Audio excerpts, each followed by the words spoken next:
we thought that we've got an MVP. And the idea was, we nailed it, we cracked it, and we've got a system, set the company up, and it's going to fly off the shelf.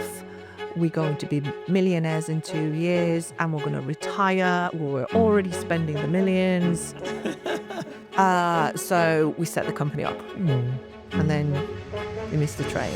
I'm Bobbie King, CEO and co-founder of a company called SquepTech. We do competency management and assurance. Our platform is a competency intelligence solution for high-risk industries. None of it was planned.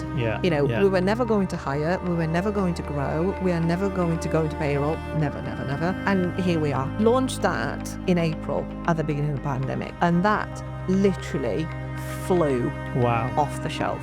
And is still our best-selling product today. Wow. AI is not going to be a substitute for assuring the competence of an individual.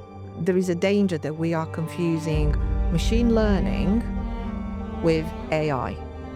And they are two different things. AI and everything is very exciting at this point in time, and a lot of people talk about bias, but don't you think human beings also have a bias? Absolutely. So this is why it's so interesting.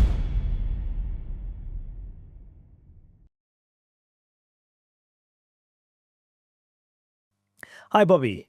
Thank you so much for coming to the pod. Thank you for inviting me. All right, Bobbie, before we begin, I usually do this with all the guests on the pod.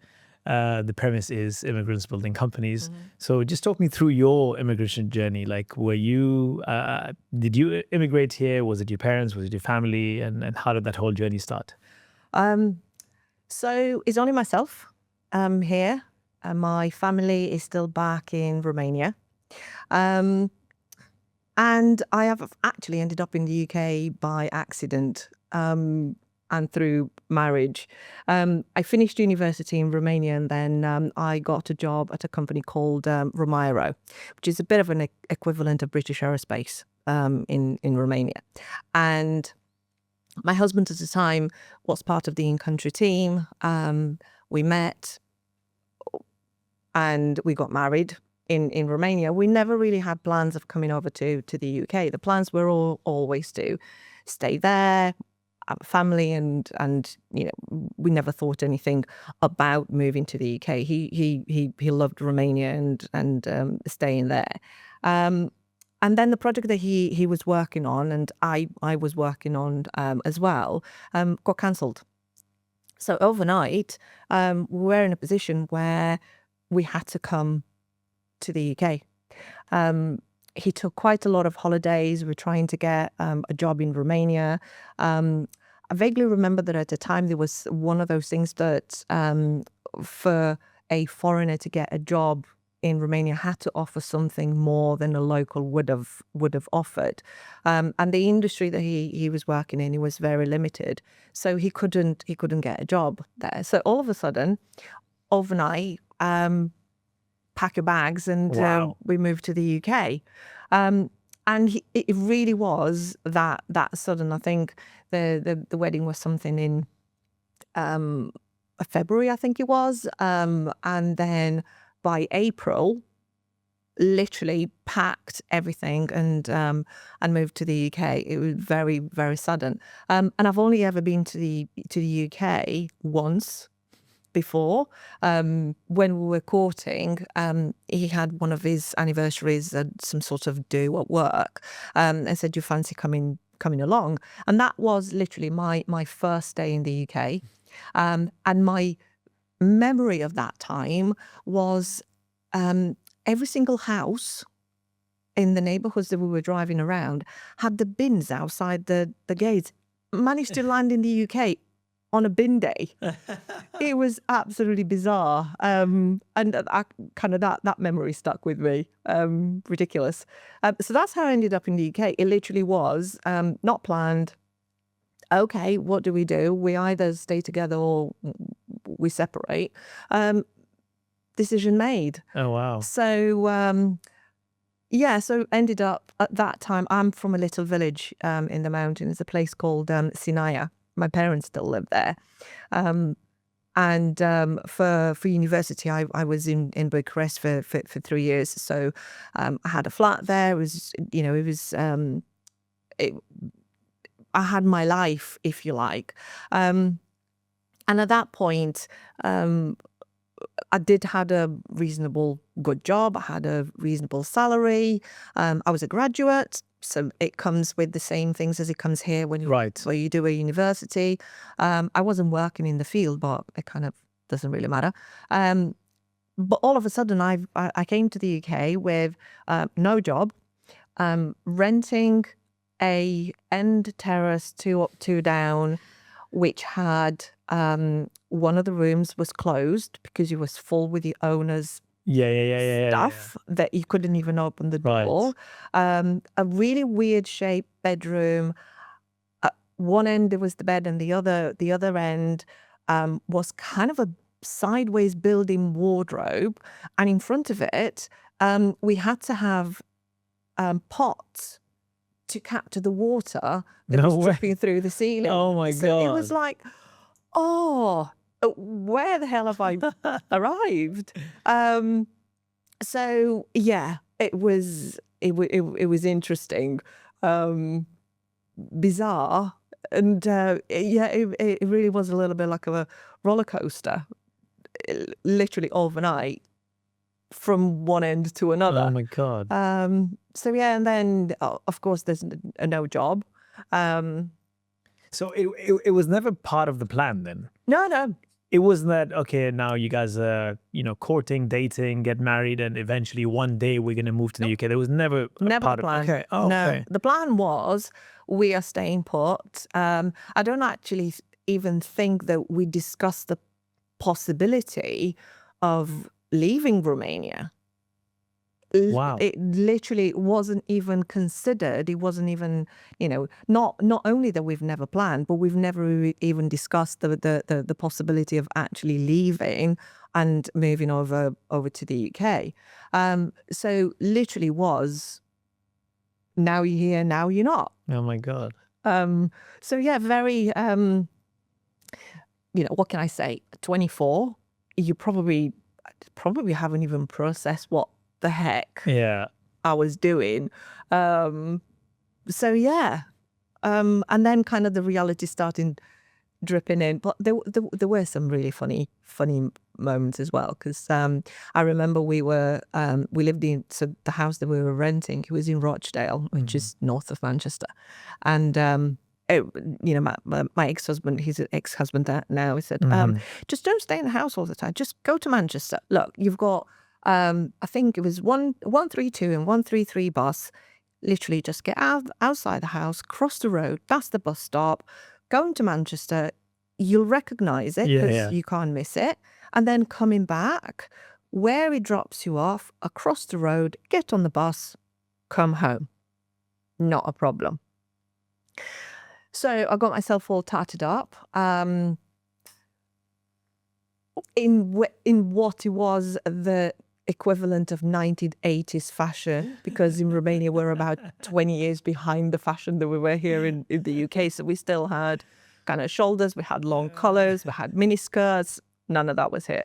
So I got myself all tatted up, went across the street and stood in the bus stop, and the bus comes past and it doesn't stop. Eye contact with the driver, bus doesn't stop, moves along. 133 happens, the same, go across. Eye contact, nothing happens. I wonder, what is going on here? I said, I'll be patient, I'll wait for the next one. And this little man comes out of his garden a little bit further down the road with a walking stick, and he was hobbling towards the bus stop. And he glances over his shoulder, and it's just 132 coming on again. And he lifts his walking stick. Oh. And the bus stops, at which point I just creased with laughter. I thought, oh my God. I don't have a walking stick. That's why he's not stopping. I just couldn't even go on the bus. I was absolutely crying with laughter. So I kind of thought, right, I'm just going to give up now. Went back in inside. I called my mum and I said, Mum, I'm missing a walking stick. I can't go to Manchester without a walking stick. So But there were kind of little things that I kind of I thought, oh, but what if I'm not making it back? You see, little things started to seep through in the confidence of the 24-year-old that I can do anything. And of course I can go and live in another country. But tiny little things, and in hindsight, they started building and building and building and chipping away at that really young and mad, I can do whatever I can. So yeah, they funny little stories, and we all laugh when we think about it.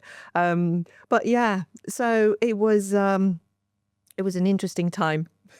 And how, do you think the times have changed? I mean, since the time you came to the UK versus now, do you see the difference between, I mean, from a diversity perspective, I mean, obviously just to be on topic with the whole immigration aspect. So do you think things have changed for the better or worse? For the better, without a shadow of a doubt. And I think there is so much more awareness of the people that are coming, that they need more support. There's I think there is a bigger acceptance, even when, from a marriage perspective, at the time, as an example, no one came to my wedding because it was considered whoever this person is. Now, if two people from two different races or religions or whatever come together, I don't believe there is as much of a raised eyebrow as it was 26 years ago when I came here. So I think it definitely is an acceptance. From what I've seen, whether it's still happening or not, I don't really know. But one of the things that in one of the temp jobs that I did, it was for a company. In effect, people were ringing up and hire to hire crates, and I couldn't understand accents. Yeah. I've learned English since I was 6. I had a private tutor since I was little. In university, obviously we did English.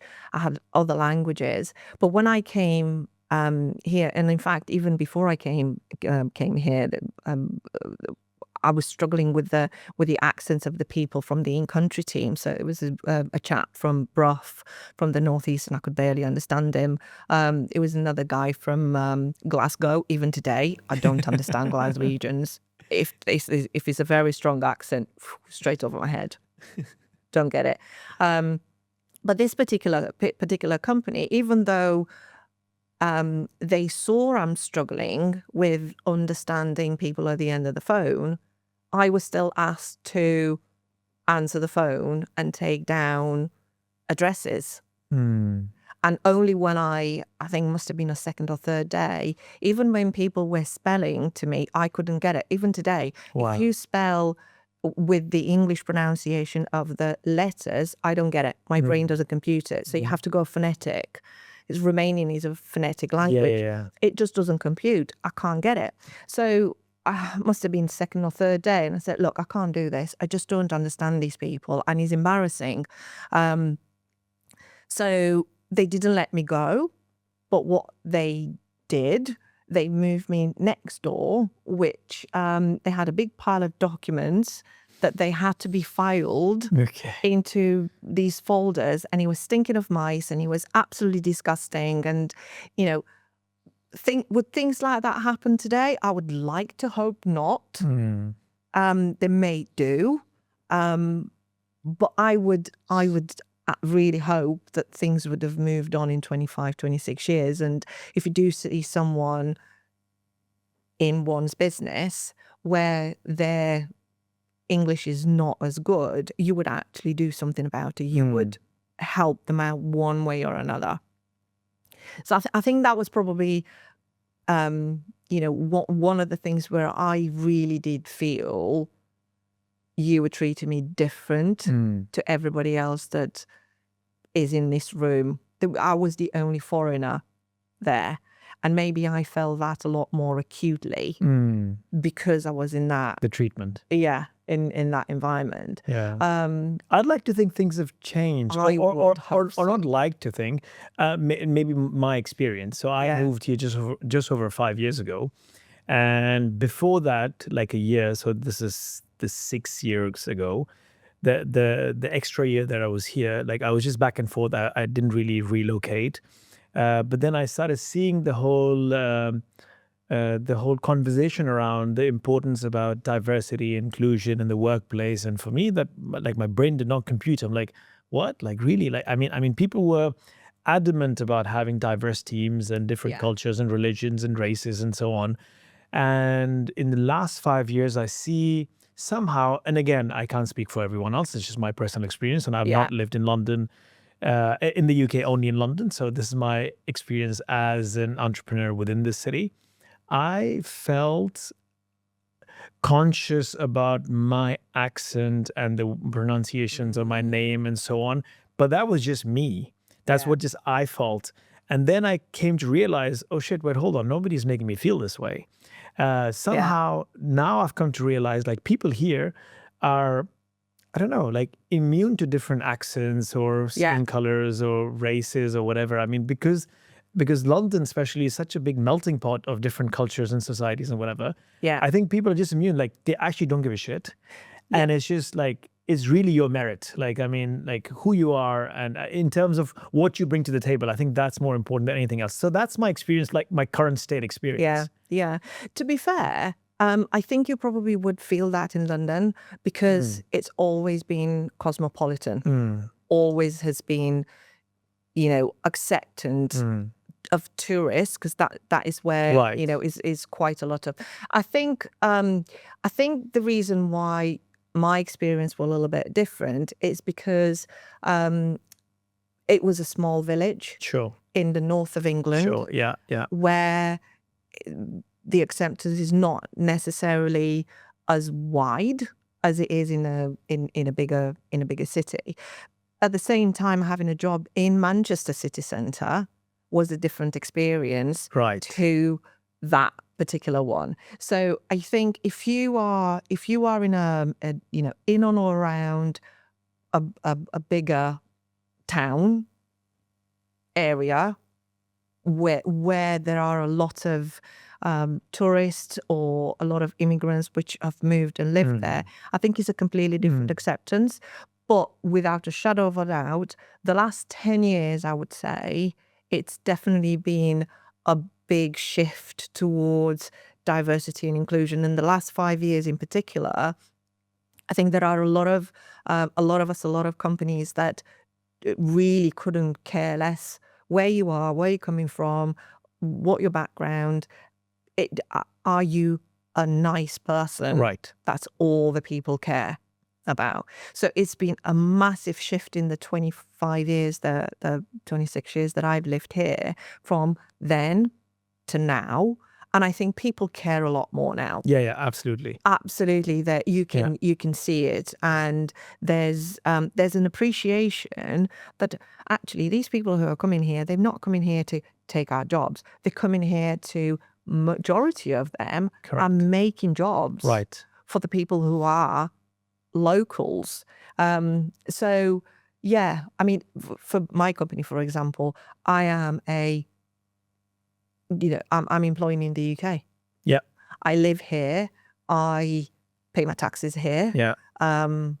I've got my son here. I've got my current husband here. I've got his family and everybody else around. I live here. I need to give back to what this 100%. country has given me when I first arrived. Like, national health, crikey. How many countries can you go in and you just walk into free national health? So there are balances, and you can't, to some respect, a very, very small number of people could ruin the experience for you, but the vast majority would embrace you, whoever you are and wherever you're coming from. Yeah. I've had the exact same experience as well. I think fundamentally, I don't know if you agree, but the city or the country really is the makeup of the people. Agree. I think completely. the city and this country is so beautiful simply because of the people. Like the people are so accepting. Like, I mean, I remember when I first actually landed here as a resident, I've never felt more home. Like, it was a very strange experience. I'm like, oh shit, like I've never lived in the city, but why do I feel home? Yeah. Like I've never felt home Yeah. as much as I did when I first landed here. Like, it was just crazy to think, you know? Yeah. I can understand that. I remember, like I said, I've never been to the UK until the day I Right. totally moved in. And when I grew up in communism. So there was hardly no TV. You had a couple of hours in the morning, couple of hours in the evening. Everything was around, communism and all that kind of stuff. You couldn't freely talk. That was the norm. You couldn't say what you think. And because there was no TV, we read a lot. Dad is an avid reader, even now. He literally ingests books. He reads them that fast. So I've spent my entire life reading and talking about books with Dad and all the rest of it. So all I knew about England was Dickens, Hardy, and all the other classics. And they don't necessarily paint the most comforting picture of the UK, right? So when I arrived, it was, oh my God, these people are really nice. I mean, all my concepts and, thinking that, it's going to be this way. No, and in the north of England, you just walk on the street and people say hello to you. They smile at you.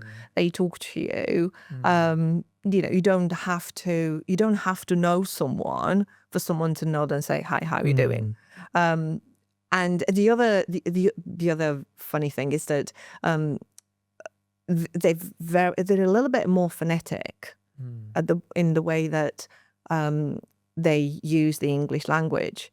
So I learned obviously the Queen's English, but then it's the Mancunian accent to it. So my best friend Wendy always takes delight when she remembers when I was saying, oh, can I have a butty? And the butty is a very northern kind of word for a ham sandwich. Not ham sandwich, bacon sandwich. But it came out into that very Queen's English, and then is a very broad northern word stuck in the middle of it.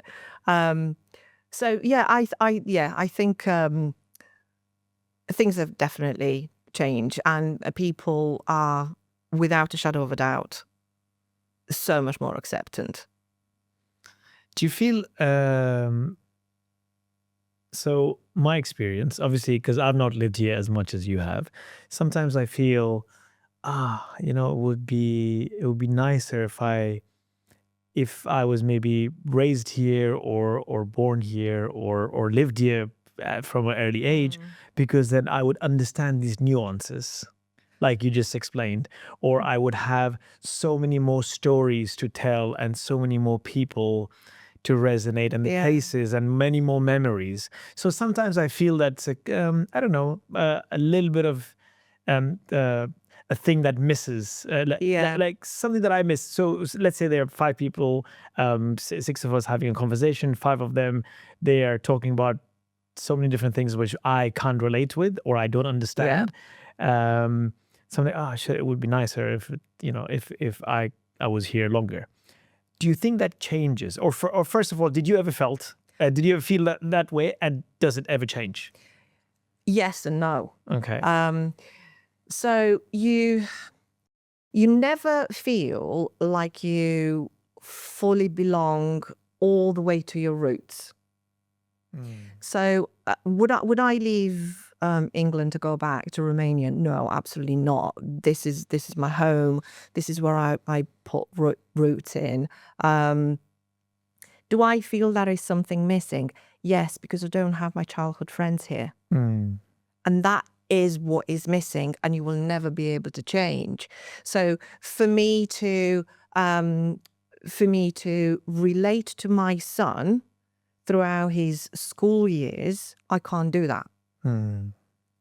So I've gone through a completely different type of education. I went through a completely different curricula.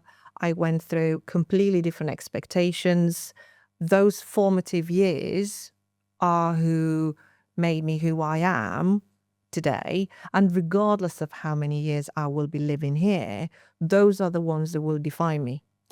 Where when I'm looking at my son, he grew up with so many friends, and some of them have come, new ones have gone, and all that kind of stuff. But his roots are a lot wider. And they are, to some respect, you're taking that for granted because you don't actually think of that, because it's part and parcel of you haven't known anything different. Yeah. So I think when you are displaced from your own country and put in a different one, that core that was with you in your formative years and the friendships that you've made then, you would still maintain them, but it's a completely different thing because it's friendship at distance. You meet them 2-3 times a year. But where I felt that I couldn't give my son, not necessarily advice, but I couldn't quite understand where he's come. And even now, it's like, Mum, I'm with my friends. And I'm thinking, yeah, but you can be with your friends next week. But it's a completely different thing. I can think like that because I don't have those childhood friends that I'm sharing so many moments of, silliness with them. So for me, it's very easy to say, oh, well, you're going to see them next week. Because for years, I don't have them. So if I was to be at home, I would have had I would have had a plethora of friends. Where here, you make different type of friendships and you've got a lot of acquaintances, but very few true friends. And that is the difference.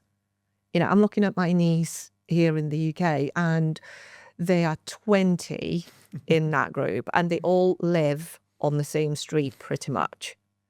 And they see each other every day, and that is absolutely amazing. Well, you can only have that if you lived there from birth or from very, very young age and you've developed through all the school. So that never leaves you. You'll always, at least I always feel that, that bit is missing.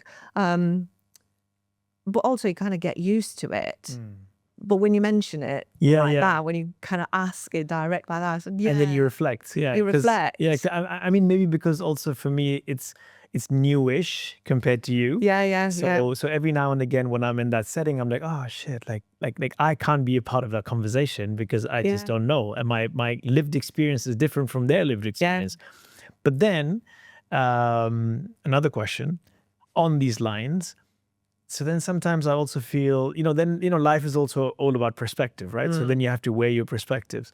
So then sometimes, it's because of that I feel, oh shit, like I wish I was born here or raised here.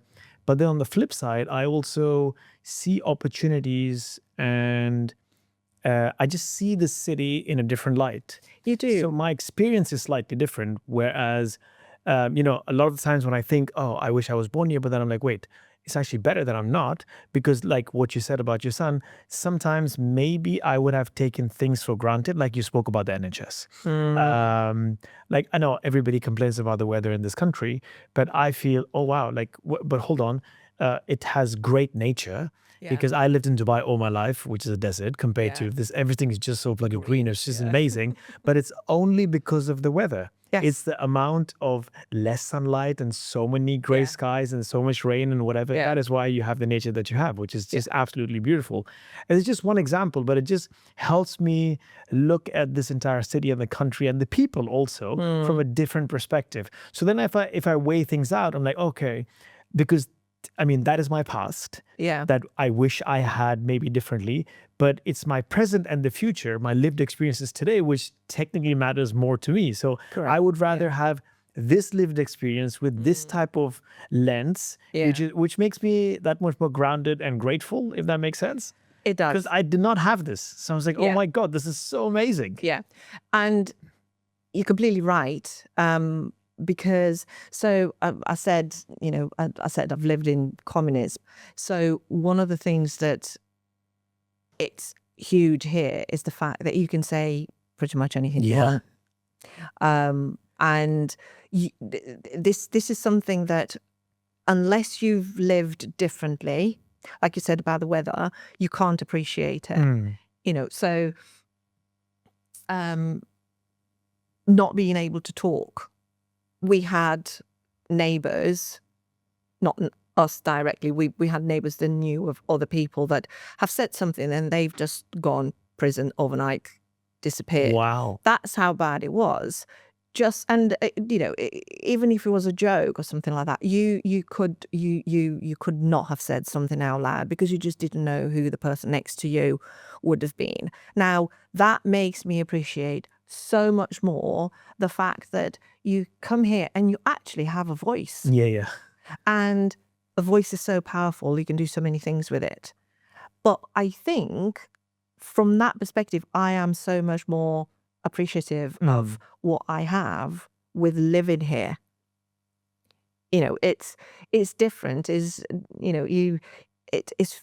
more freedom. There are so many more opportunities to do other things. It's like it's a completely different take on what your future could be. Would I have done what I'm doing now if I would have stayed in Romania? No, possibly not. Why? Because it's a completely different environment. It's very difficult to be here as an entrepreneur, as we chatted just before, but over there is even more so because the at least at the time, 20 years ago or even 10 years ago when I started thinking about setting up SquepTech, it's very easy to create a company. Yeah. But then all the bureaucracy that you've got to do around it. My mum is an accountant, was an accountant. She's only retired a few years ago. And I've lived through what it means to run a business, and it was her business that she was running. So the comparison, the difference between how her business was versus how we run our business now, it couldn't be any more different. And it's all because of the opportunities that we have here versus the opportunities that they've got here. We won a grant with our company a few years ago. We won a government grant that in effect helped us develop the product that we sell.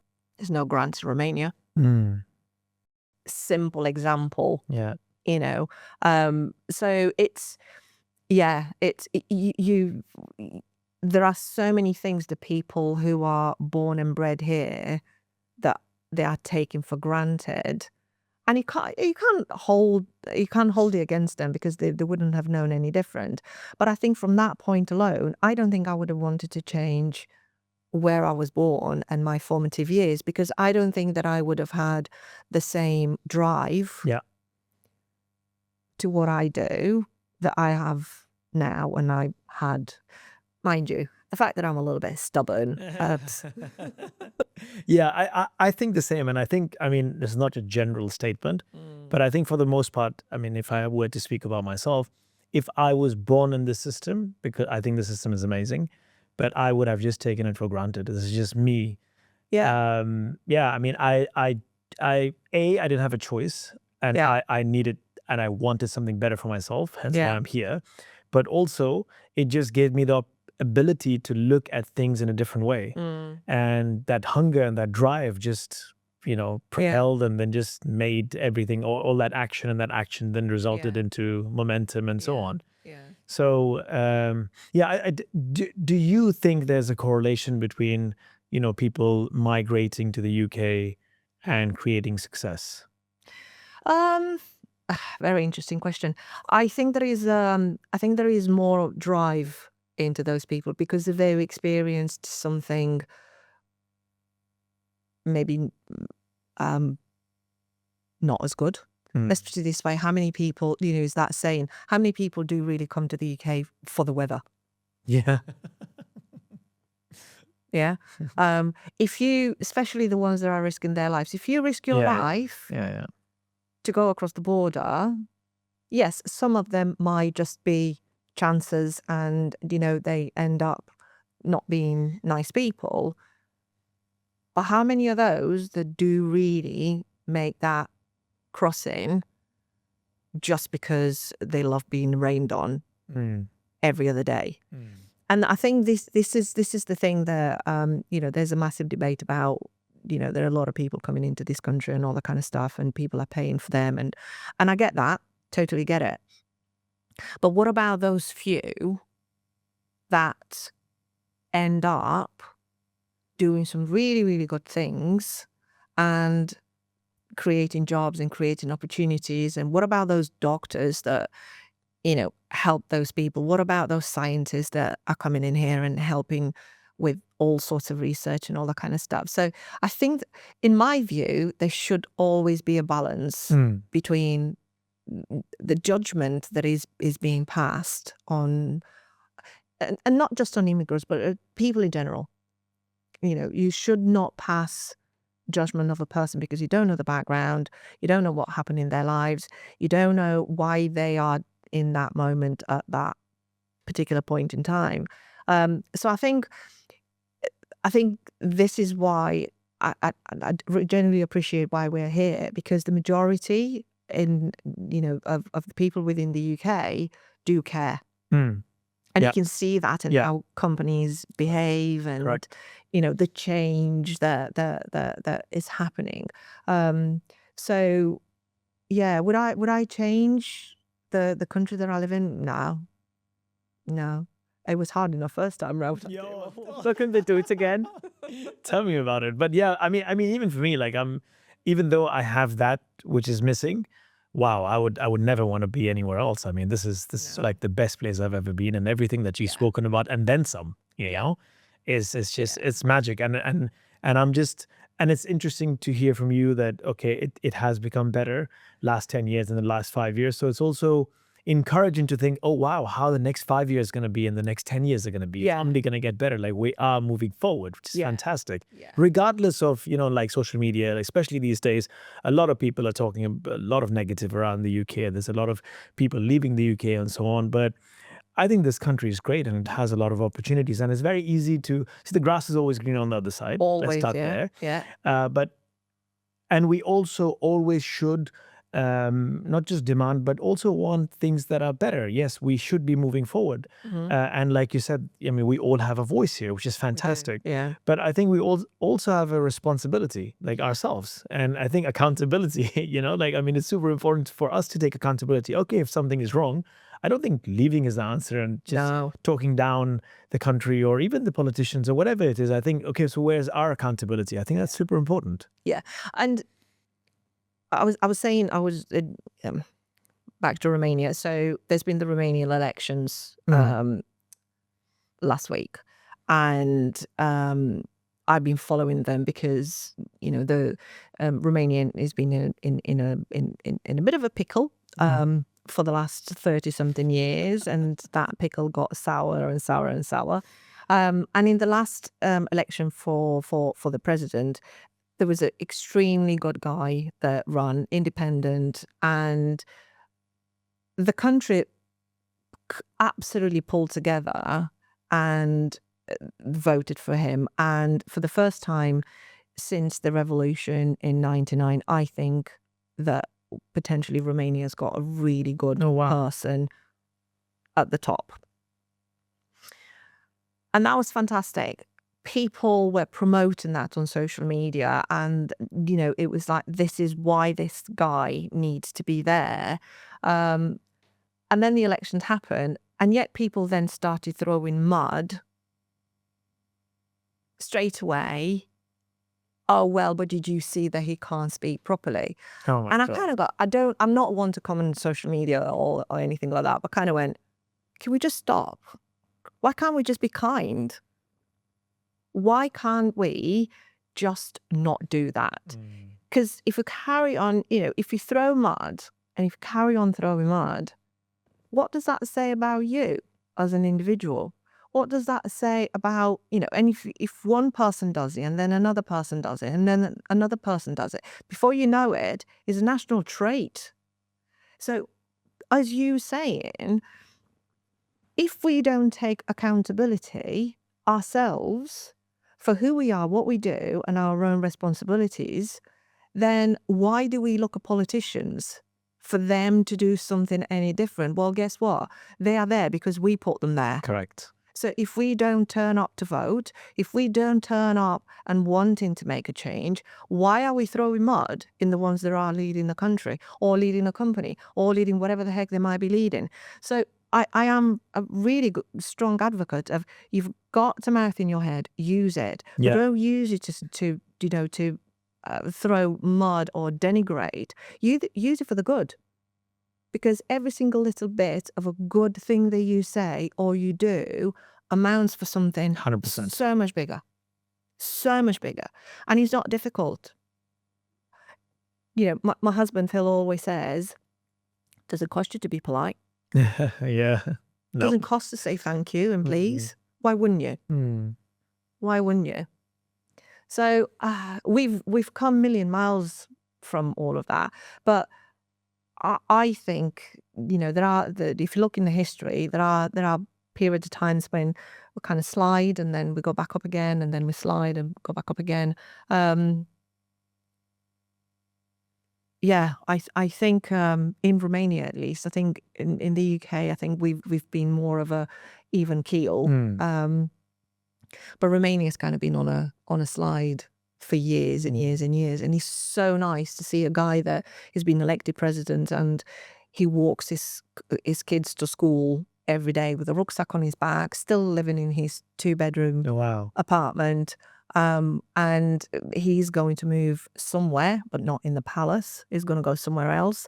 At least that's what the conversations are. So it's really nice to see someone that is taking the job and is looking at that top job as a job. I'm telling you, not for work every single morning and doing my meetings and not. Yeah, It's yeah. no different than what you and I are doing. Yeah. And I think, I think again, it's just coming back to perspective and how we view things. And again, it's about accountability. The reality is nobody owes us anything. It's not it.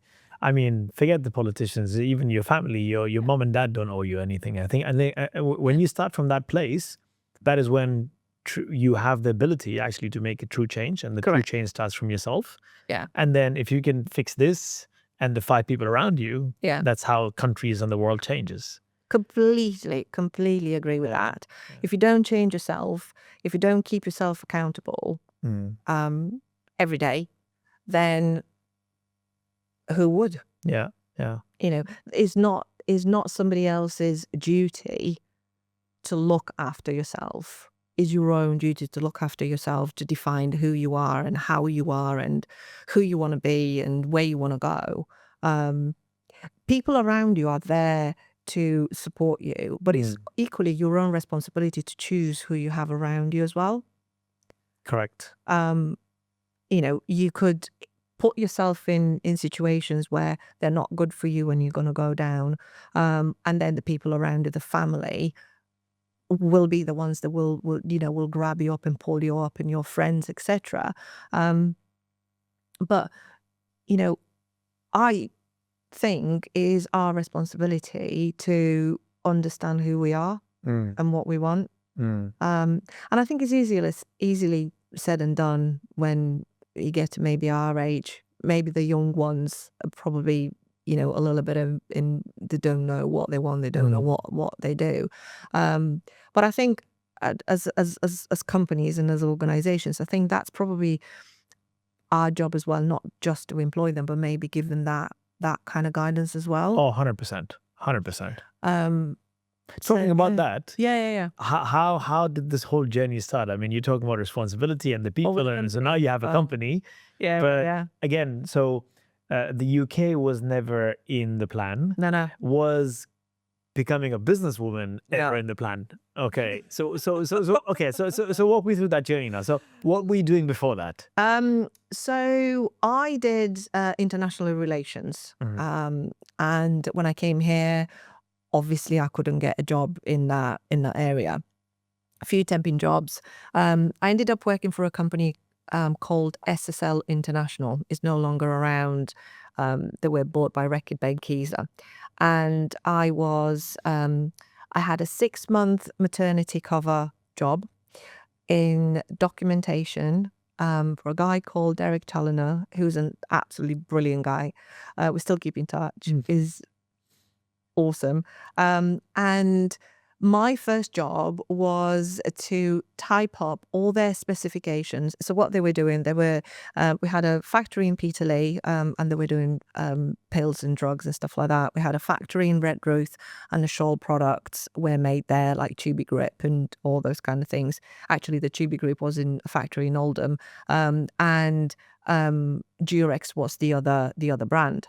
So the job that I had was to type all their specifications, all their product specifications, from paper, because they were all written out and stuff like that, into computer to digitalize everything. So that's what I did for 6 months. Touch type 101, mastered that. And then from there, I kind of go into system. We used to have a system called BPIX, and it was black screen, green writing. And then the said specifications and bill of materials had to be typed into there, so we knew how to manufacture and all that kind of stuff. So that kind of was my step into IT-ish, because it was still document management. And then we moved from that to a few other systems. I kind of got a little bit quite good with understanding how to use them. Then I had my son. And when I came back from maternity leave, I ended up in supply chain because of my knowledge of the products through all that typing for a few years, and I knew the products quite well. I ended up in supply chain, and then from supply chain I moved to IT. The company was implementing a SAP, which is a ERP system. Yeah. So I ended up in IT, in the data management team, and joined the implementation team. So then starting going all over the place. So gosh, I think we implemented 12 or 13 countries by the time SSL was bought by Reckitt Benckiser. So I was made redundant from in amongst all the changes, etc.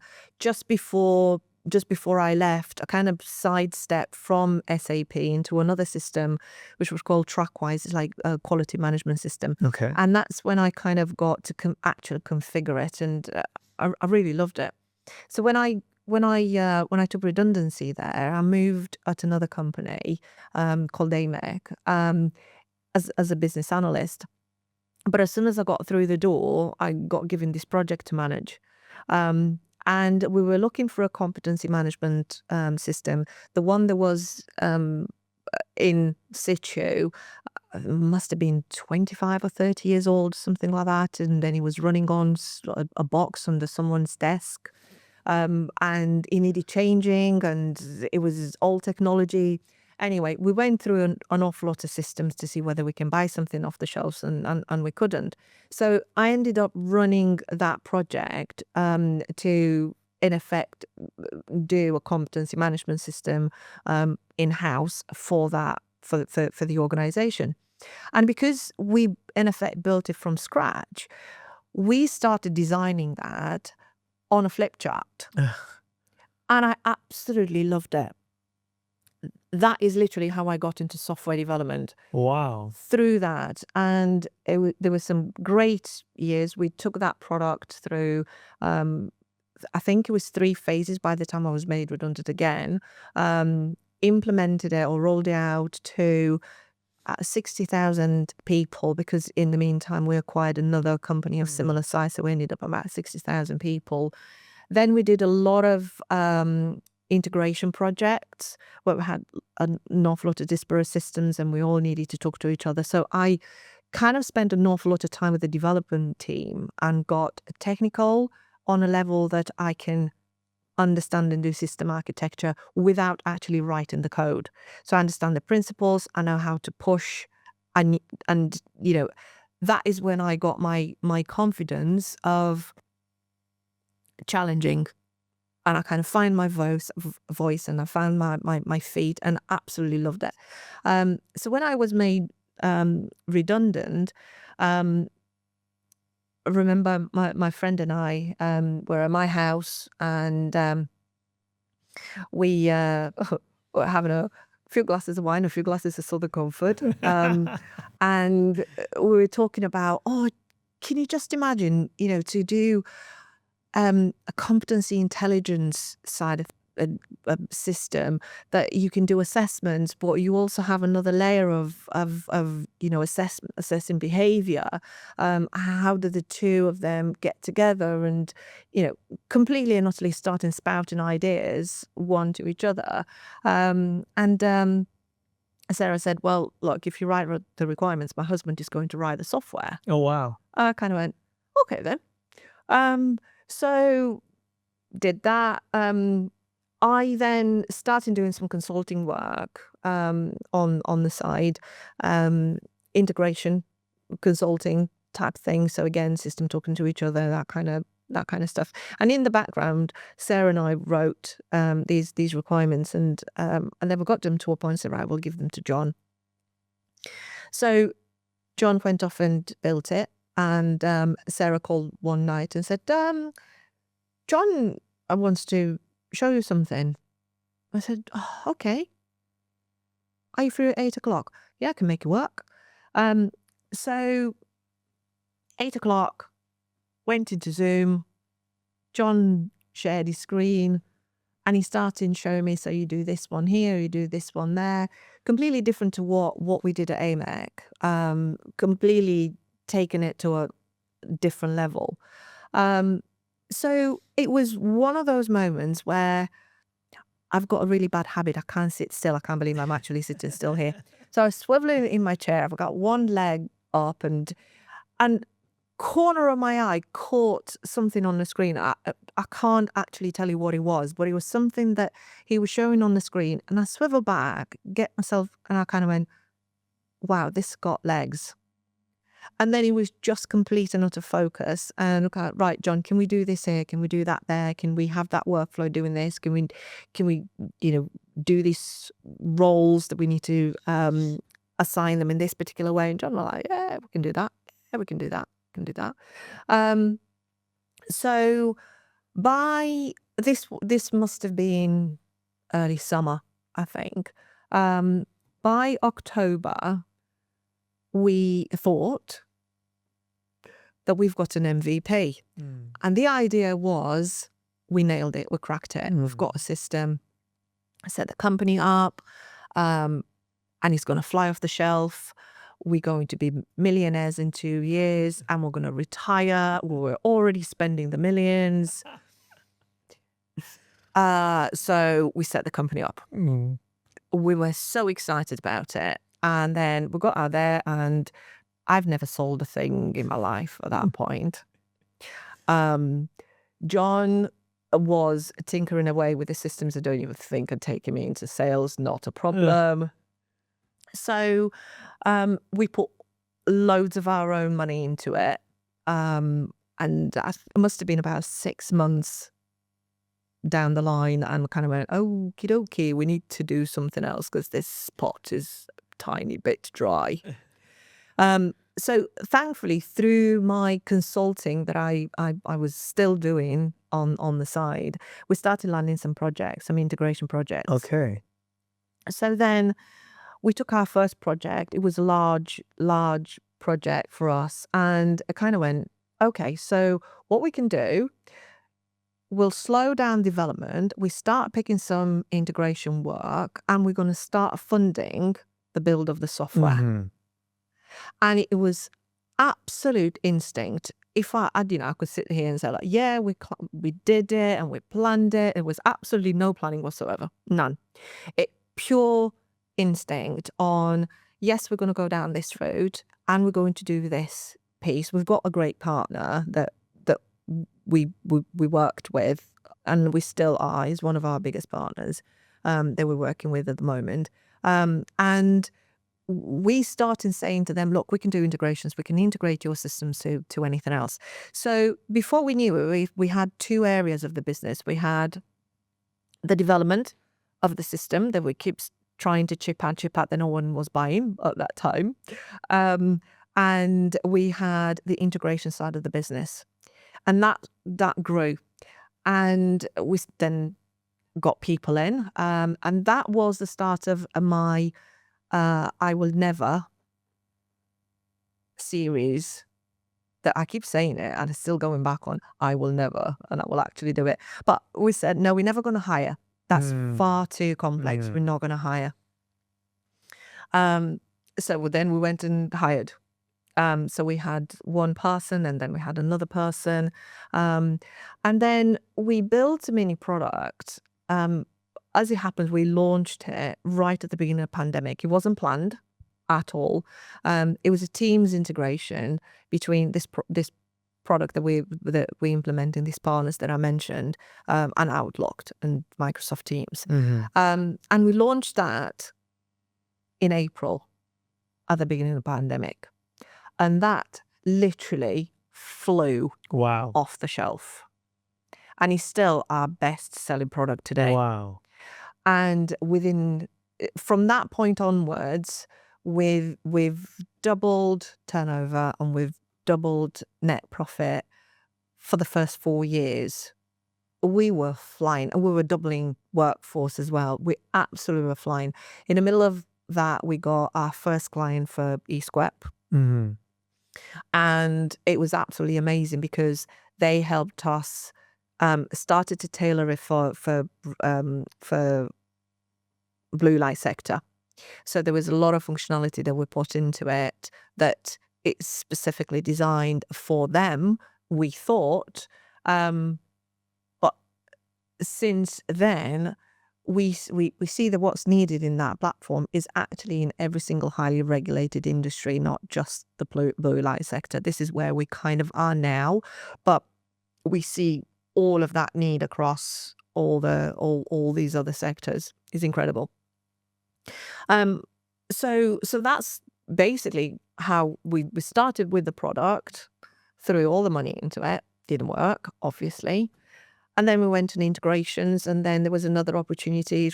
It was becoming a little bit confusing because some of the clients that we were working with, they had the vendor of the software, they had another partner that was doing the functional implementations, they had us doing integrations. Too many moving parts. Too many things, and people were getting scared.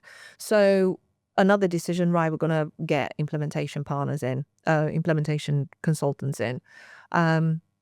So my current head of consulting services, she was our first implementation consultant. And I knew her. We worked before SquepTech. We worked one or two projects together.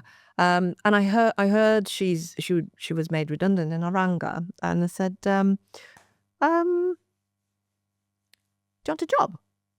Which kind of went, I'm pregnant. I said, great. Do you want a job? Oh, no way. So she was 6 months pregnant. Wow. And as far as I'm concerned, so what? Yeah. That's normal to be pregnant. What does one have to do with the other? So she joined us. And 5 years, she's taken her sabbatical this year, and she was there throughout the entire journey. But as an entrepreneur, when she joined us, her first thing while she was pregnant and then she had the baby, she helped us build a website. Wow. Nothing to do with implementing a HR system and learning and management and talent development system that she was trained to do. And that is the ethos. So we got the consultants in, we started doing the implementations, we started doing end-to-end. And then I made another bright decision. I brought in a payroll solution as well, because that wasn't enough with everything else that we had. We had payroll. So now we've got payroll.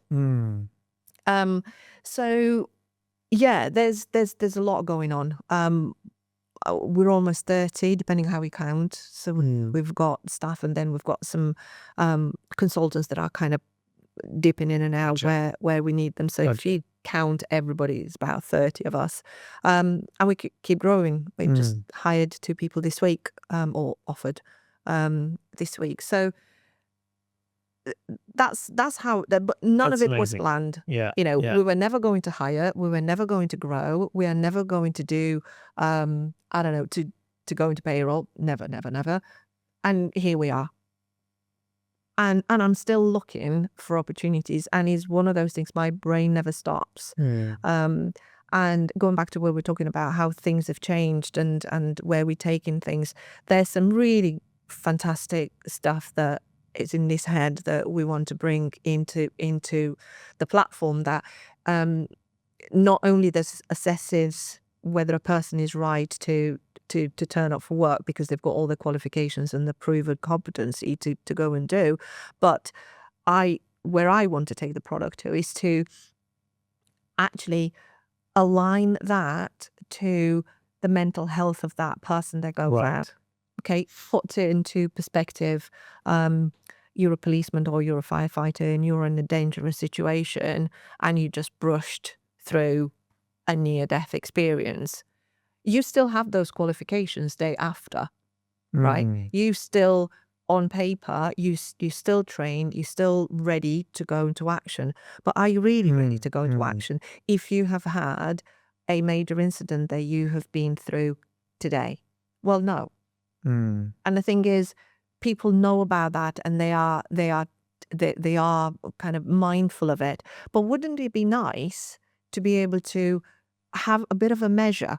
Okay, how long has it taken that person to recover from such an incident? At what point do you decide that that person is fully fit to come back to line of duty so that they still come back alive from whatever they are, and the people they are saving still come back alive from whatever situation they are? So there are some really cool things that I think we can still do with literally the people's safety in mind. That's all, and that's why we, I like to use the the competency intelligence that what we offer, because it's not just about the data in have you done your training, have you done your assessments, have you done your retraining, all that kind of stuff. I think it's a lot more than that. Sure. And I think everybody's talking about AI now, and it's great because it can remove some difficulties in the day-to-day job. I think we've got to take it with a pinch of salt, because the new people and the young ones which are coming into the workforce got to be careful not to overuse AI so that they've got no entry point into the workforce. But how would you get an AI to assess whether an individual is fully round on competent and suitable to go out to deliver their day-to-day job safely? So this is it. We do live in a really interesting world from a tech perspective, because I'm an advocate of AI, but equally, I think there's a balance. Yeah. I think there's a balance. One question here, because obviously the world has dramatically changed the last 2 years, specifically because of OpenAI and ChatGPT and all that. And AI really is in the core of everything, especially from a product standpoint. Every product now is built. AI is no longer an afterthought. This is front and center. So from your perspective, how are you seeing the shift in your world? So what I'm trying to come to is I feel fundamentally the way people operate business has also changed. And it's changing dramatically as we progress. People, whatever they thought is a priority has no longer been, is a bit like the priorities are shifting. Yeah. So in your line of business, Do you see that shift, or because you said you guys are thriving? So, I mean, what I'm trying to come to is people, do they still value the competency metrics, or are they now saying, okay, let me just get an AI piece and then move forward? Or is it because of your ICP? I mean, are you looking at, I mean, is your ICP larger companies, enterprise, and that is from a compliance perspective, they have to do it? If you can just walk me through that. No, so it's not just enterprise. It's Okay.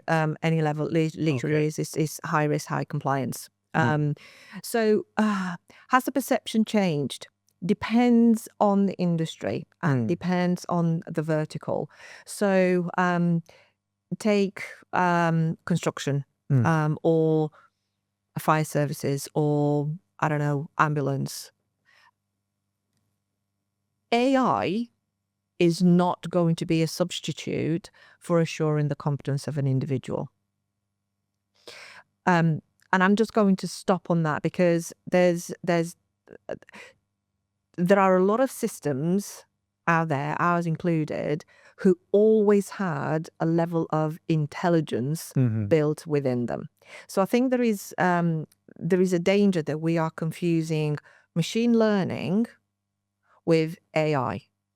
And they are two different things. So machine learning, data crunching has been around for years. Oh yeah, forever. Yeah. Some vendors are now selling that as that's AI. Well, no, it's not. It's still machine learning. Where I think the intelligence is shifting, I think people have got less patience because of AI, because you can find the answer to things, ChatGPT and Claude and, you name them. There are so many. We use them internally. But I think there's two different things. When you talk about skills, and I really want to see the skills of the individuals in my organization, AI is great because it can infer the skills based on what you tell the system that you were good at, or your job role, or your job description, or what training that you've done in the past, and all that kind of good stuff that happens in a talent management system. So AI is good at inferring the skills. Oh, I see that you've done this course. You may be interested in this. We believe that you might have these skills. And that's great, because what that does, it helps organizations to quickly identify the skills that they've got within the platform.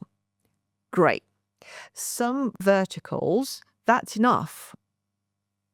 But to infer a skill that a policeman may have, without actually validating, assessing, assuring, having the evidence that is a true skill, then you're asking for trouble. And this is where we try to educate in our world the difference between a skill and a competency. A skill is something that is inferred. A skill is something that you gain. You've got the skill of riding a bike. Right. Great. You've got the skill of a skier. That's my favorite example. Do you have the competency to go on a mountain bike down a mountain? Not unless you've done loads of training and somebody's assessed you, somebody's had a look. I mean, unless you've got a death wish. And that fundamentally, this is where I think AI is great for those organizations that they want to identify the skills. Brilliant. It's quick, it's fast. It gets you to where you need it to be. Now, the other side of AI is the ethicality of it. Right. How confident are we that the data is not biased? How confident are we that all the data that all the AIs are working on, all the chat GPTs and co-pilots and all the rest of it, how do we know that the data that those models are trained on is non-biased? We don't. Although this is very interesting to me, by the way, because I mean, like you, I'm also in between. Obviously, I'm in the tech space, Yeah. And, AI and everything is very exciting at this point in time. And Yeah. a lot of people talk about bias. But don't you think human beings also have a bias? Absolutely. So this is why it's so interesting, and this is also why it's so dangerous, because we've got our own biases as human beings, and we are feeding on data Yeah. which potentially is full of bias. Double whammy. So this is where it's really interesting where exactly we are going to go with it. And I'm not saying don't use it, because I do. We've got it in the company. We use it as a productivity tool. We're using for, to enable us to do things a lot faster than we were doing before. So it's not about don't use it, scaremonger, wow. But don't take it at the face value and be careful what you are taking out of it. Because if you use AI to give you analysis on data that is not clear, not clean, and you don't you don't have confidence in it, then you shouldn't be reading those outputs and publish them straight away without really looking under the hood. And I think interestingly, so this is another revelation that we are finding on the work that we are doing day to day, because we talk competency in and out.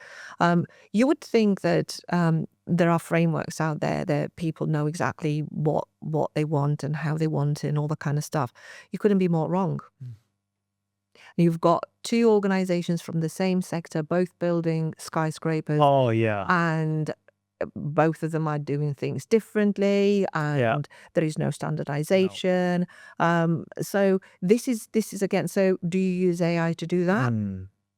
Possibly. To build the basis of it, so they don't start from nothing. But you can't build, and I've tried to do it. And that's why I'm quite confident about what I'm talking about, because we've used AI to build a competency framework, and then we put it out there to say, what do you think of it? And it's like, yes, but we'd have to change it, because this is not how we do, this is not how we measure, this is not how we do things in our organization. I'm taking exactly the same thing to somewhere else. And you have exactly the same conversation. So same as I'm not like you and you're not like me. It's like two people are absolutely individuals. Organizations are exactly the same. Absolutely.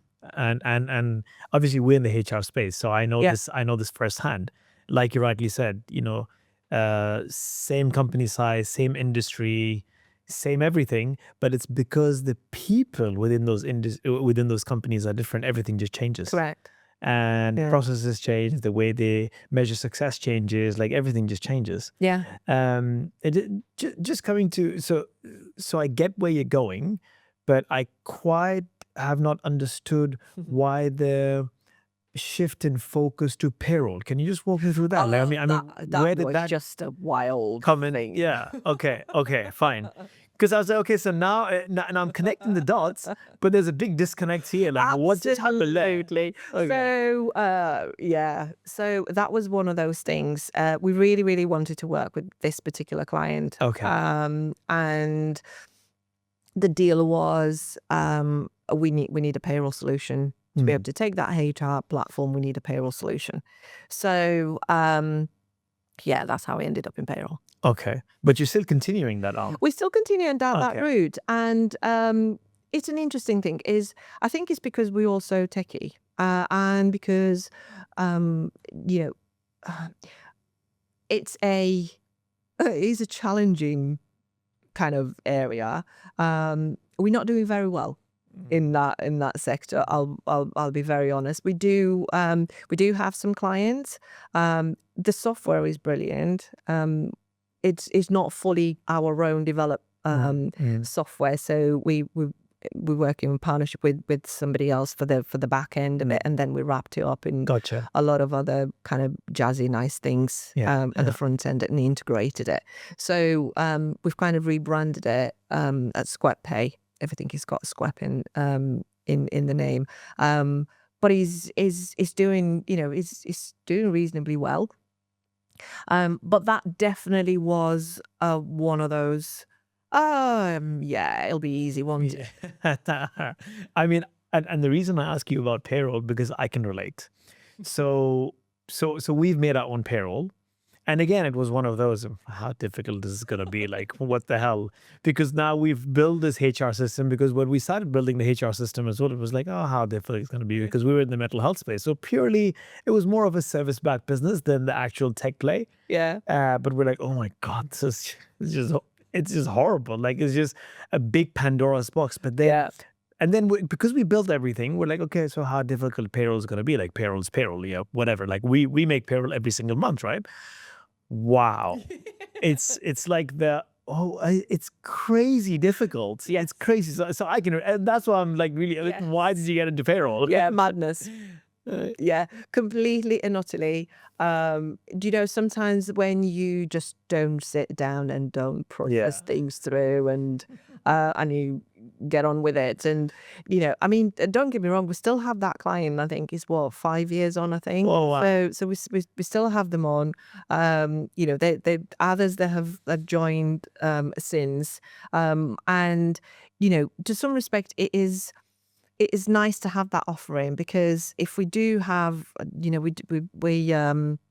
we're a reseller of a HR solution, so we don't build the full HR solutions. Our own product is just eSquep, and then the some of the connectors that we've done for this product that we are reselling, the full talent management solution that we're reselling. So it's nice to be able to offer it as another option. It's really easy to use and all that kind of good stuff. So it's nice to have it there. Now, aside of that, the benefit that we've seen with having payroll is in this vertical where we do a lot of integrations, that is where we spend quite a lot of time in doing integrations into and out of payroll. And the fact that we've gone through the pain of having that payroll, developing it from that, from what it was when we first got it, it really got us to understand all the ins and outs of processing. What does it mean? How the pensions work within Correct. it? What's the legislation? All of that kind of stuff that you actually you take for granted. Correct. When you run your own payroll. So that knowledge that we got from there is a transferable skill and competency into something else that we've had to do and we've had to deliver. So some of the integration work that we do is not into our payroll system, is to somewhere else, but we already know what questions we need to Gotcha. ask, how Okay. to ask them, Right. talk about the legislation, even simple things like what's your payroll cutoff Yeah. period. Yeah. I wouldn't have known Yeah. to ask that question if I wouldn't have But got it down makes the a road difference. Yes. of having that payroll system. So, and it is also good.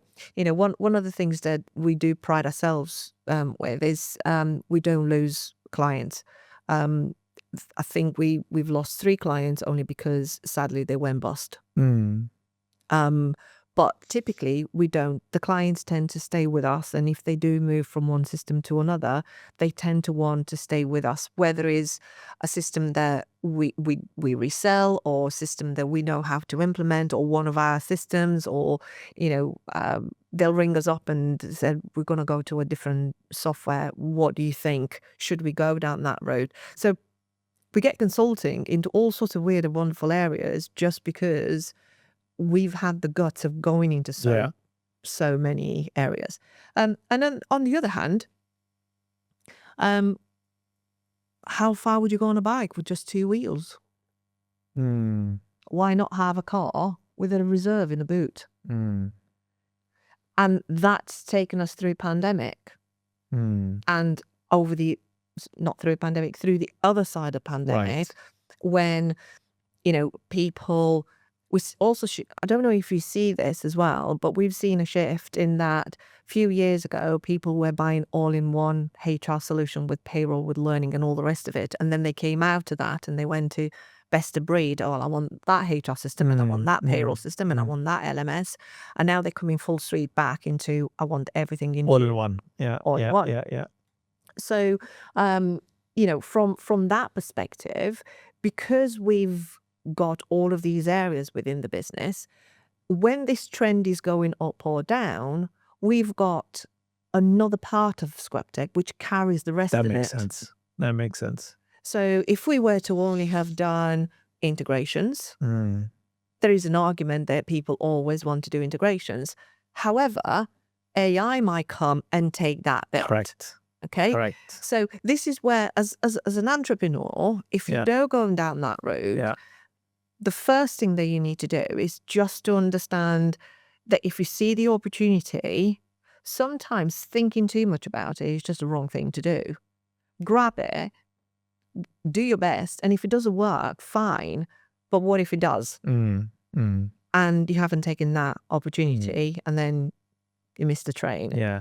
Also the planning and strategy. I mean, you can plan all you want, but then every single morning you wake up, bam, you just have a new plan, because I mean, the reality is only when you do take that action, you do have that failure, you learn from that failure and you make changes accordingly. I also feel, the trend that you spoke about, so all in one, and then no, I want pure play, and then now back to all in one. I strongly believe, and that's why what you're saying and doing now is making sense. And now I'm connecting the dots. I feel with this, in this day and age where now, because of the whole AI shift, I don't think that all in one is going anywhere now, because people need that convenience. I mean, ChatGPT, for example, now that one ChatGPT, that one chat box needs to run my life. Yeah. Anything that I do, personal advice, be my therapist, or guide me as a coach or advisor for my business, whatever it may be. So that all in one is not going anywhere, especially with AI agents coming into the mix. Like, I mean, everything is going to be in that one suite, because people want convenience, and then on the back of that, people want affordability, because when you're buying 15 different platforms, obviously the cost goes up. Correct. And then people want the centralized data so that they can make sense of the data. And again, your data is fragmented. You've got 15 different platforms. Yeah. So I don't think that's going anywhere. No, I don't think so. I think, potentially you're quite right in what you're saying, because, and interesting, I was having a conversation earlier today about that. There used to be a wider gap between this trend, all in one, separate systems, all in one. We've kind of come back round into all in one a lot faster this time round. From I want the best in class to I just don't want that. I want everything in one thing, that it does everything that I wanted to do.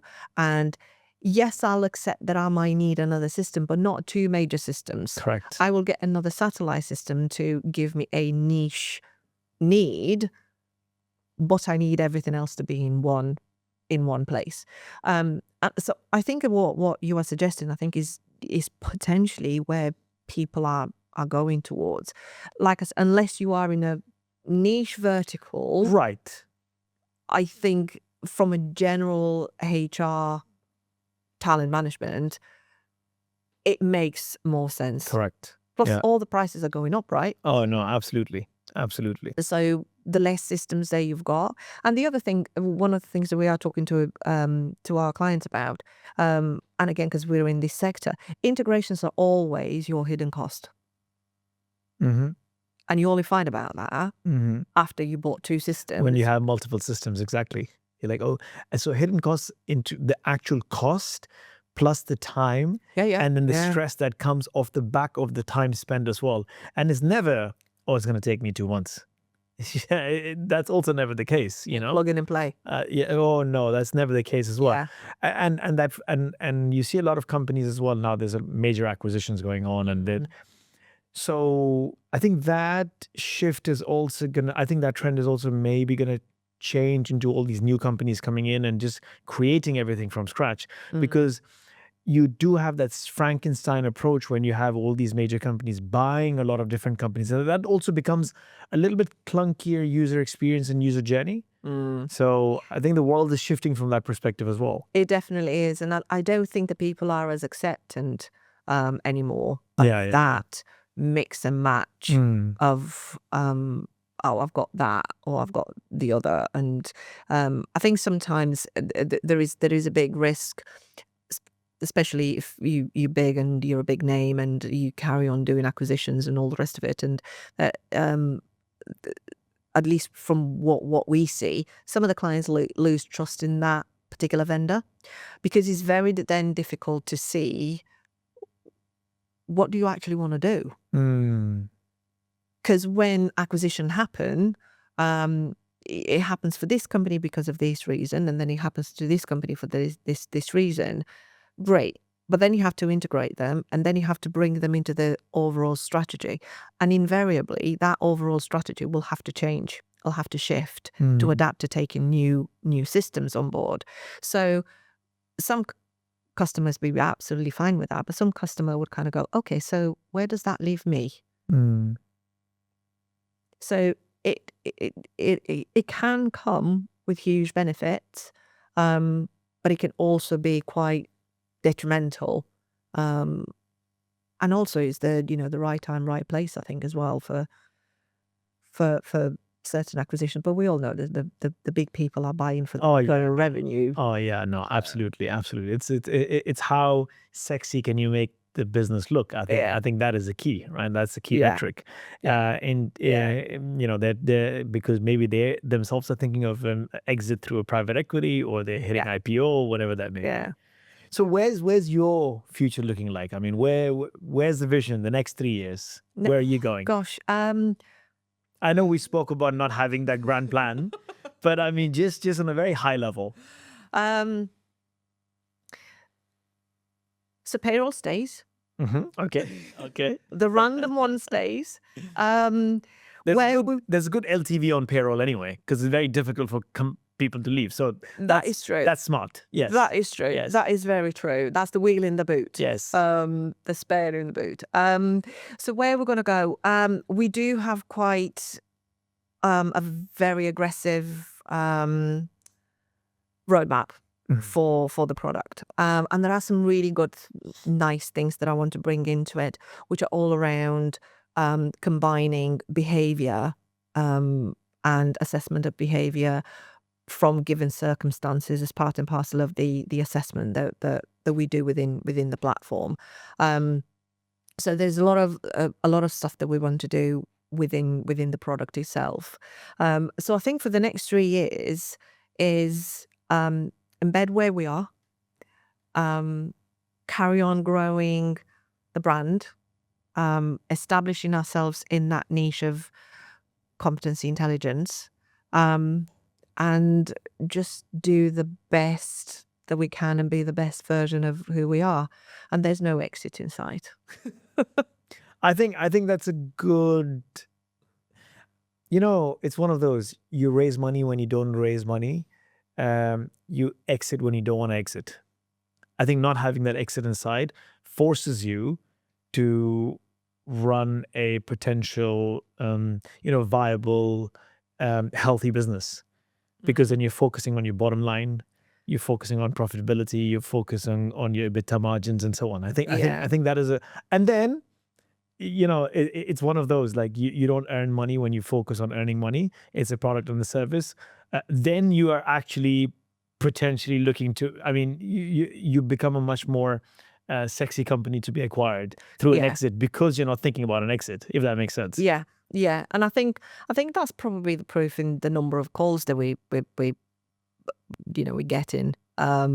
And are you interested in this? Can you look really good? Can we invest in your money and all that kind of stuff? And it'd be great. It would be absolutely great for somebody to give you a pot of money and say, right, do whatever you like to do with it. It'll accelerate everything.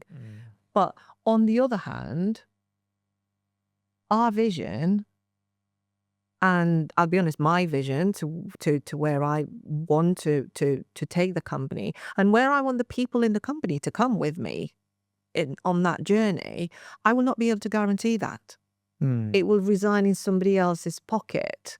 I will have to go to that person and justify every single gut feel I have. Christ, is difficult to justify to myself and never mind to somebody else.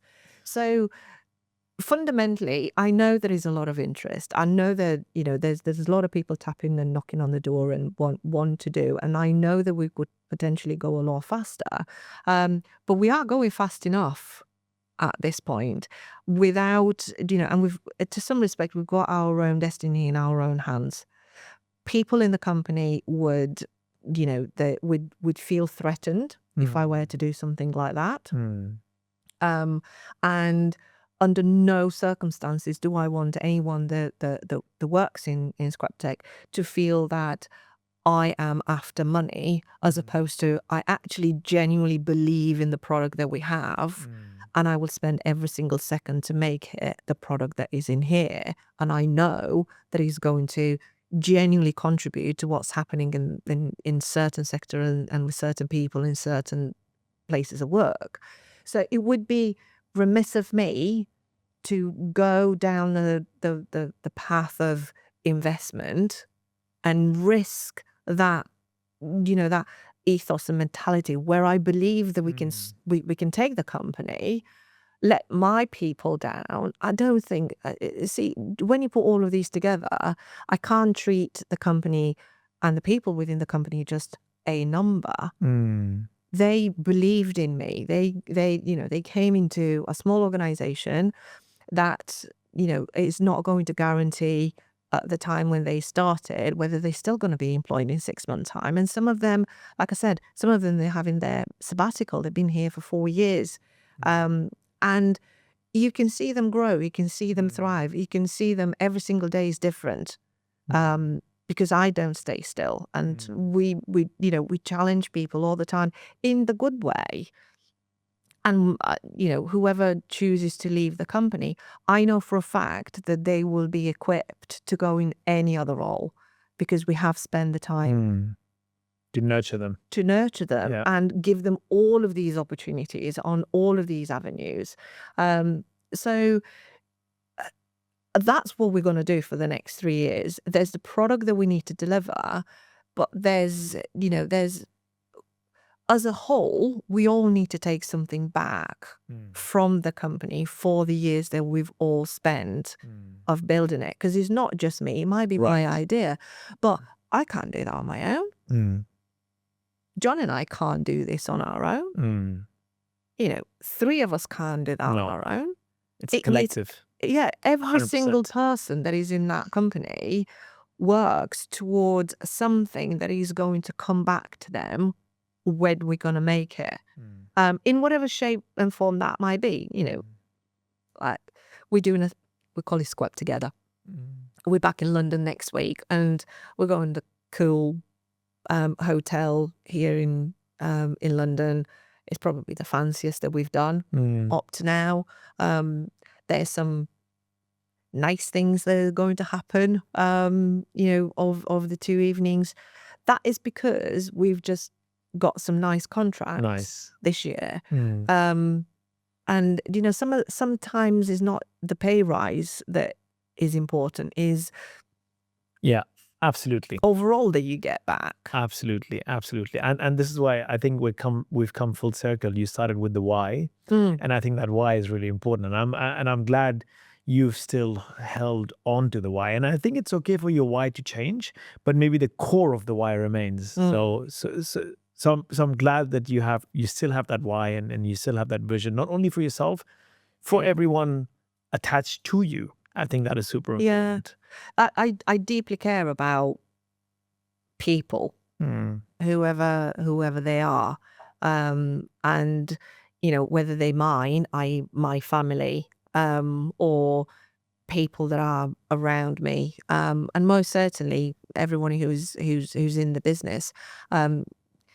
I say this to everybody. I work for 30 people. I've got 30 bosses. I'm responsible and accountable to them for what I do every day. And if I put a foot wrong, then I know that I do have their backing to go and say, I've made a mistake, and they will understand. And that is the culture that we've got internally. That is one of the things that we keep saying, we've got your back, and everybody has each other's backs. And I think that's one of the fundamentals in a startup. but probably more so in a larger company. But I think that gets lost in a big organization. But yeah, the passion is still there. I don't think that's going to leave me anytime soon. So we went forward. Now let's go backwards. Okay. What would you tell the 24-year-old who was just, confused? Oh my God, leaving Romania, thinking like, what the hell just happened? Day to another. Next day you're in the UK. Just the girl just before making that big move and changing not just country, potentially now her life. What would you go back and tell that girl today? Believe in yourself. There's something to be said about peers, and something to be said about people who are around you and the influence that they have on your life. That girl of 24, she was full of dreams and all the rest of it, and everything that's kind of happened from those, you couldn't get a job, you can't get a job, it's difficult to do X, Y, and Z, through having a baby. There was supposed to be 2, we only ended up with 1, and then going through divorce and being on my own and making that decision. Then, do I go home or do I stay? And I think that was the first time, if you like, where the stubbornness that I always had, I kind of kicked in. I said, no, I'm not going home. I'm not going home with the tail between my legs. I'm staying here. I've got a house. I'm just going to make it work. And that was I did not realize at the time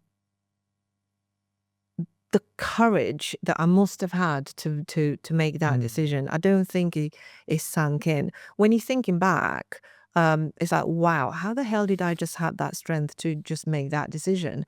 And at the time I had, Wendy and Stuart, her husband, they were my only 2 people in the UK that really gave a shit.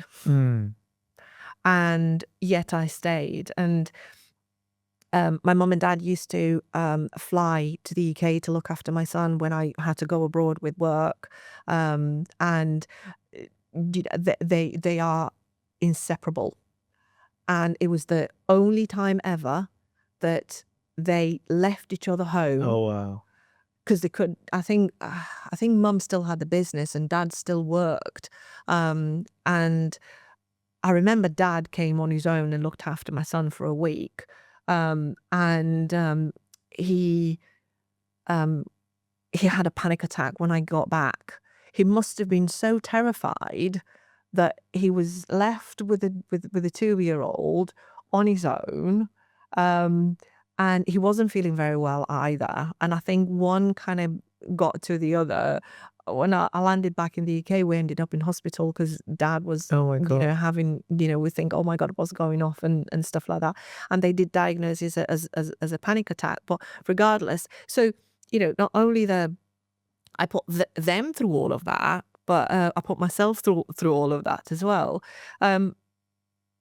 So that girl of 24 listened to a lot of stuff around her that knocked that confidence down.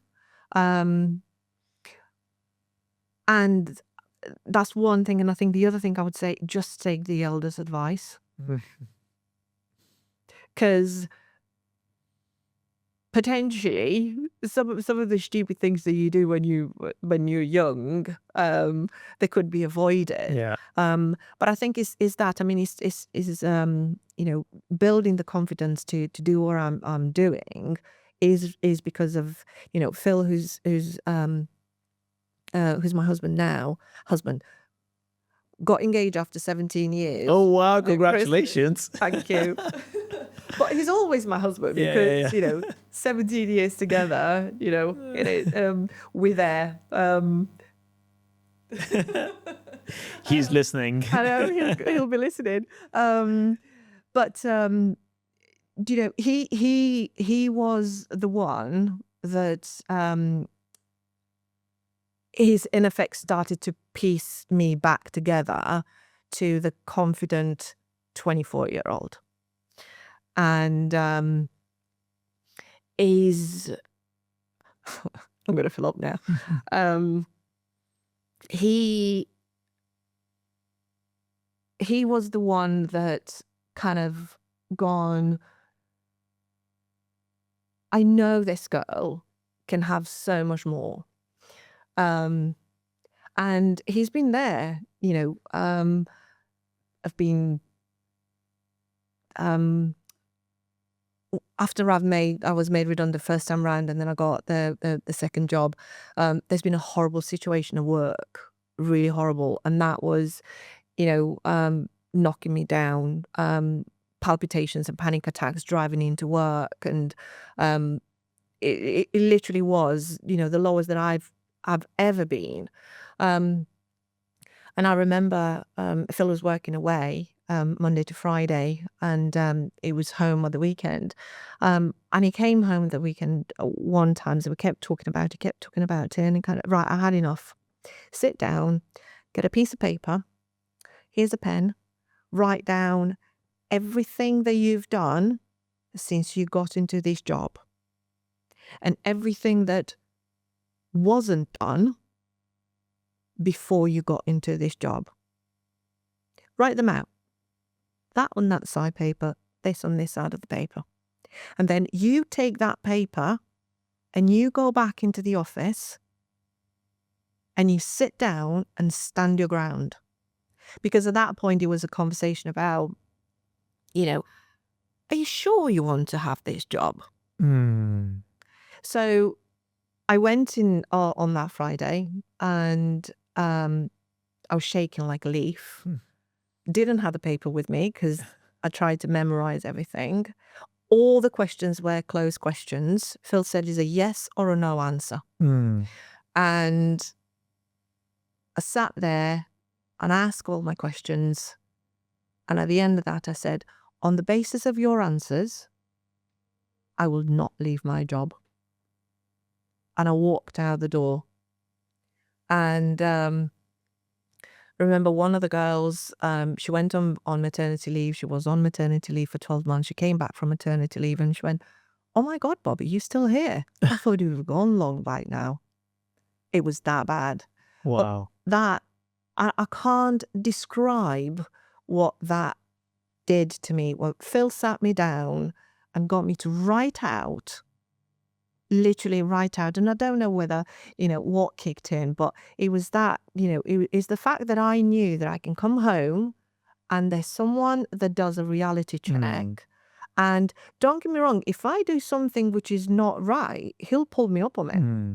He will be the first one to say, Bobbie, that was just crap thing to do. Why the hell did you do that? But this is the type of people that you've got to have around you.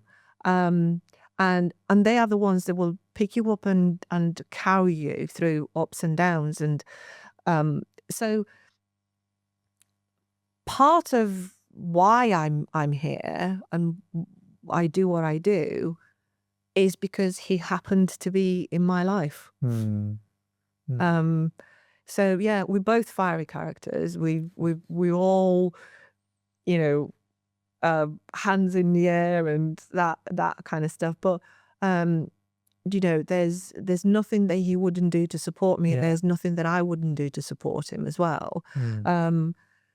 So that 24-year-old girl, choose your friends, listen to your elders, and never ever disbelieve that you are who you are. I love that. I love that.